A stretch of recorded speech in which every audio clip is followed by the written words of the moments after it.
Yagwe, and I'm in Pollyanna. Yal serve mizineo ilo medero and ibai.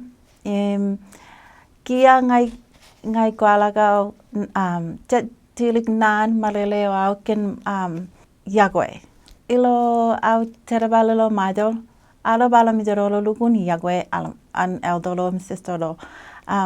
Elabao entage membero Yagwe an membero ngan nga ilo iene yal terbal.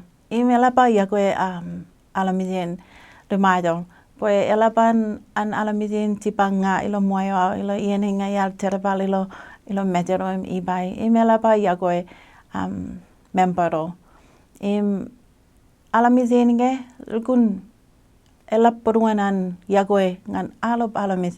Nge loyuk alobien nge kwe dalo yaleo nge kwe pero meoman redukun tele Yagwe yuk tele like kaman alob kaine man ngan koe nge kamane lewis mangai ren alob kain remato lukun elap peruan kan Yagwe alamis.